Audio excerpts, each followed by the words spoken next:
ഒരു അഴകിന് പുറമെ അല്ലാഹു സുബ്ഹാനഹു വ തആല കൊടുക്കുന്ന ആ ഒരു നൂറാനിയത്തും കൂടി സംഗമിക്കുമ്പോൾ എന്തായിരിക്കും ആ മനുഷ്യന്റെ അങ്ങരാവസ്ഥ? തസവ്വുറാക്കി നമുക്കിങ്ങനെ തസവ്വുറാക്കിയാൽ കിട്ടും. അദ്ദേഹം ഡൽഹിയിൽ റെയിൽവേ സ്റ്റേഷനിൽ ഇരിക്കുകയാണ്. അപ്പോൾ തന്നെ മനസ്സിലായില്ല ആള് സമീപകാലത്താണ്, റെയിൽവേ ഒക്കെ വന്നതിന് ശേഷമാണ്. അൻവർ ഷാ തങ്ങളോടൊപ്പം അവരുടെ ഖദ്ദാമീങ്ങൾ, ഹാദിമീങ്ങളും മുരീദന്മാരും മറ്റുള്ളവരൊക്കെ ഉണ്ട്. ആരും ഇരിക്കുന്നില്ല. അല്ലാമ മൗലാനോട് ഇരിക്കുക, വണ്ടി കാത്തിരിക്കുക. ഇരിക്കുമ്പോ ഒരു പാസഞ്ചർ, റെയിൽവേ യാത്ര ചെയ്യുന്നൊരു പാസഞ്ചർ അവിടെ ഇങ്ങനെ അയാളും വണ്ടി കാത്തിരുന്നു. ഡൽഹി സ്റ്റേഷനാണല്ലോ, ഒരുപാട് ആളുകളുണ്ടാവും.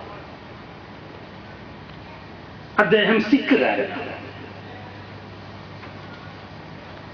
സർദാർ, ഒരു സർദാർ, സിഖുകാരൻ, പഞ്ചാബി, ഷാബാണ്, നല്ലൊരു ചെറുപ്പക്കാരൻ, വണ്ട തലപ്പാവും ആ താടിയും കാര്യമൊക്കെ, പാൻറ്റും ഷർട്ടൊക്കെ ഇട്ടിട്ട് നല്ല